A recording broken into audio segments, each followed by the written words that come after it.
Allez, c'est parti. Dans cette vidéo, on va voir comment programmer le robot BitBot XL pour qu'il se déplace seul en suivant une ligne tracée au sol. Souvent dans les entreprises, les robots se déplacent seuls. Il y a plusieurs technologies, la technologie du suiveur de ligne, et il y a aussi la technologie des différents lasers qui sont placés dans l'entreprise, et en fonction du reflet de chaque laser, on a la position du robot, et de telle manière à ce qu'il puisse se déplacer sans taper dans les différents obstacles qu'il y aurait dans un entrepôt par exemple. Alors, on commence bien sûr par prendre un nouveau programme, on va l'appeler suiveur de ligne, puisque le but c'est qu'il suive une ligne noire. Ensuite, comme tout à l'heure, on n'oublie pas de prendre l'extension, d'installer. L'extension est posée, on en profite en même temps pour choisir le modèle et lui mettre le BitBot XL. Ensuite, on va utiliser le bloc toujours, puisqu'il faut le faire fonctionner constamment, toujours. Et on va prendre, bien sûr, le bloc qui va nous permettre de tester, et de tester l'état du capteur de ligne, un capteur de ligne noire. Le capteur de ligne noire se trouve dans les extensions BitBot ici.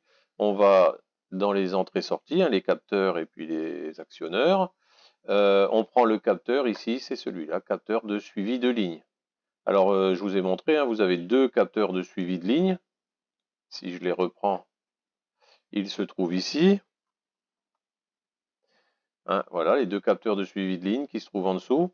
C'est ça qui va repérer la différence entre une surface blanche ou lisse, uniforme, et une ligne noire qui viendrait passer sur le capteur. Voilà. Alors, on va utiliser bien sûr ces informations-là. Il nous faut de la logique pour pouvoir tester.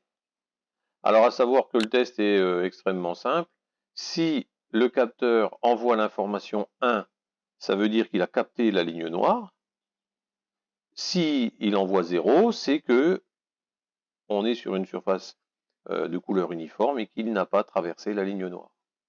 Donc ici, si le capteur gauche détecte la ligne noire est égal à 1, à ce moment-là, ça veut dire que du coup le robot risque de sortir, de ne plus capter la ligne, puisque le principe, c'est que la ligne noire se trouve toujours ici, entre les deux capteurs. D'accord?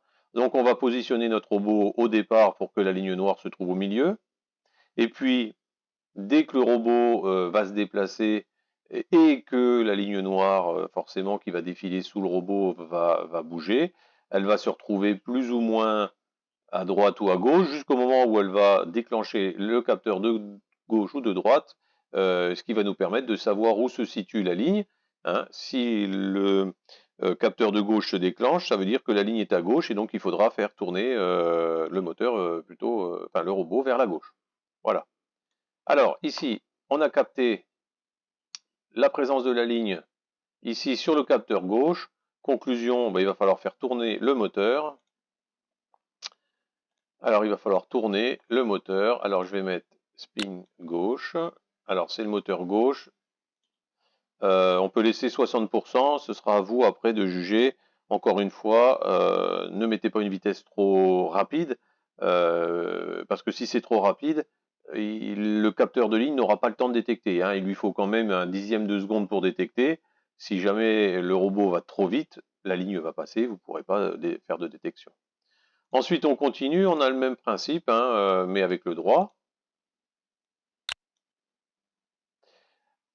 Donc, si le capteur droit détecte la ligne, à ce moment-là, petit copier-coller nous permet de faire tourner à droite de 60%. Et dans le cas où ni l'un ni l'autre n'aurait détecté de ligne, ça veut dire que la ligne est toujours bien au milieu. À ce moment-là, il suffit de lui dire d'avancer, et surtout, bien sûr, de ne pas avancer trop vite.